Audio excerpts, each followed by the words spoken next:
بسم اللہ الرحمن الرحیم۔ السلام علیکم ناظرین کرام، آج تو پھر ایک نیا الزام لگ گیا نگران وزیر اطلاعات پنجاب عامر میر کی طرف سے کہ عمران خان نے یہ 9 مئی کے واقعے میں جو لوگ مارے گئے ہیں پی ٹی آئی کے کارکن، ان کی امداد کے لیے 5 لاکھ اور 40,000 ڈالر جو ہے وہ اکٹھے کر لیے۔ ہم پاک امریکن کمیونٹی نے ان کو پیسے بھجوائے ہوں گے جو ریکارڈ پر موجود ہوں گے۔ اسی طرح ابھی تک یہ نہیں معلوم ہو سکا کہ 9 مئی کے واقعے میں کتنے لوگ مارے گئے، جن کو اب یہ شہداء لکھتے ہیں۔ یہ پی ٹی آئی کے جو شہداء اپنے آپ کو لکھتے ہیں، ان کی تعداد کا بھی علم نہیں ہے، لیکن یہ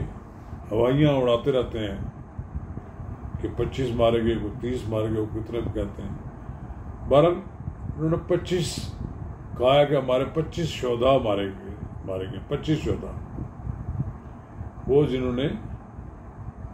فوجی تنصیبات پر حملے کیے، ان کو یہ شہداء کہتے ہیں۔ ناظرین کرام، اس موضوع پر بھی ہم آپ کے ساتھ کوئی تفصیل سے گفتگو کریں گے۔ قبل اس کے آگے بڑھیں، اگر آپ نے میرے یوٹیوب چینل نواز رضا کے ساتھ اب تک سبسکرائب نہیں کیا تو برائے کرم اسے فوری طور پر سبسکرائب کریں،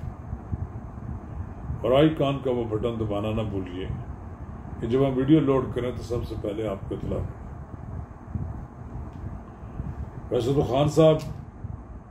کو اندازہ نہیں ہے کہ مختلف جگہوں پہ جو انہوں نے حملے کیے ہیں کتنے لوگ مارے گئے، لیکن فیک ایک فگر تو ان کے پاس ہمیشہ ہوتی ہے۔ لیکن نہ تو لوگوں کی طرف سے کلیم آیا کتنے لوگ مارے گئے، کسی نے کہا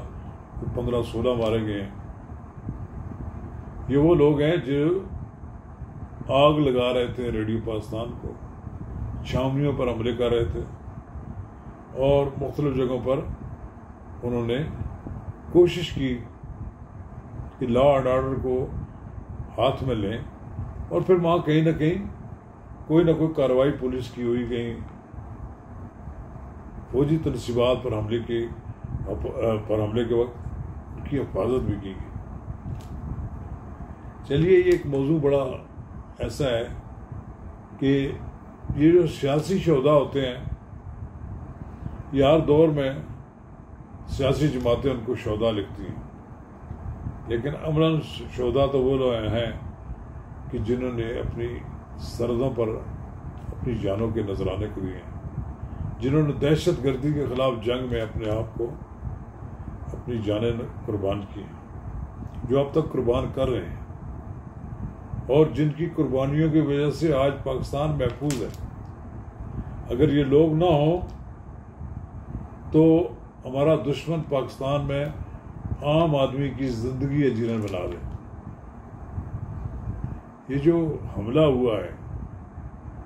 اس حملے کا پس منظر تو شاید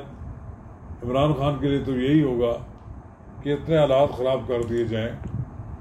کہ پاکستان میں اس جمہوری حکومت کی بساط ہی لپیٹ دی جائے۔ لیکن بہرحال اللہ تعالیٰ نے پاکستان میں جمہوری نظام کو چلتے دیکھنا ہے، اور یہ ان کی کوشش ناکام ہوگی۔ پی ٹی آئی کے جن لوگوں کے نوٹیفکیشن معطل کر دیے ہیں ہائی کورٹ نے، لاہور ہائی کورٹ کے اس فیصلے کے آرڈر کے بعد ابھی تک تو وہ قومی اسمبلی میں واپس نہیں آئے۔ اب اس خدشے سے واپس نہیں آئے ہیں کہ اگر وہ قومی اسمبلی آئے تو ان کو گرفتار کر لیا جائے گا۔ یہ تو بات درست ہے کہ پی ٹی آئی کے سابق ارکان اسمبلی چھپتے چھپاتے پھر رہے ہیں۔ کچھ لوگ مینج کر رہے ہیں کہ ہماری جان چھوٹ جائے، ہم پوتر ثابت ہوں اور ہمیں پتہ لگے کہ یہ تو بے گناہ تھے۔ لیکن جن جن علاقوں میں جہاں ہوا ہے ایسا واقعہ، اس کی رپورٹیں تو موجود ہیں، اور جن لوگوں نے لوگوں کو اکٹھے کیا اور فوجی تنصیبات پر حملے کیے ہیں، ان کا ریکارڈ تو موجود ہے۔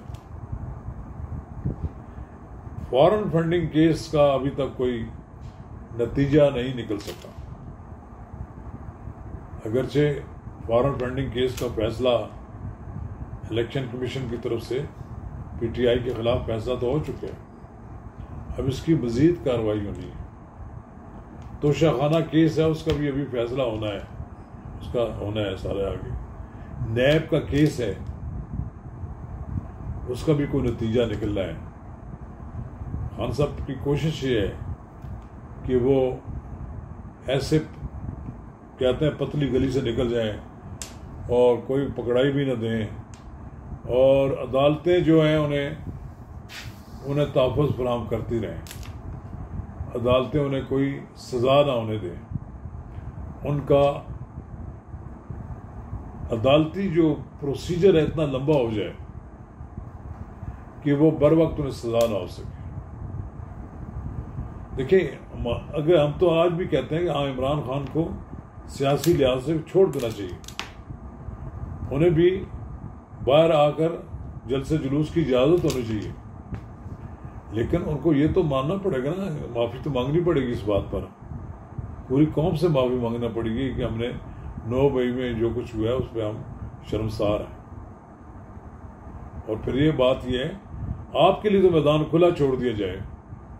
تو نواز شریف کو جن لوگوں نے مل کر سزا دلوائی، ان کو جیل بھجوایا، پھر ان کو ایسی تدبیرات دی جاتی رہی کہ ان کے پلیٹٹس جو ہیں وہ گرنے والے ہوئے، گر گئے اتنے کہ ان کی موت واقع ہو سکتی تھی۔ اب وہ باہر گئے ہیں، اللہ تعالیٰ نے ان کو صحت دی ہے، پاکستان میں ان کے لیے پلینگ لیول فیلڈ تو ہونی چاہیے، وہ تو پابند سلاسل ہوں اور عمران خان اکیلا میدان میں ہو، یہ تو ممکن نہیں ہے۔ اور خان صاحب کو بھی اس بات کا علم ہے کہ ٹکر کا مقابلہ تو ایک ہی شخص سے ہے، اور جس دن وہ واپس آئے گا تو یہ جو مصنوعی آپ کی جو حمایت ہے اس کے غبارے سے بھی ہوا نکل جائے گی۔ یہ جو آپ کی ٹویٹر پر اور یہ جو سوشل میڈیا پہ آپ کی جو فیک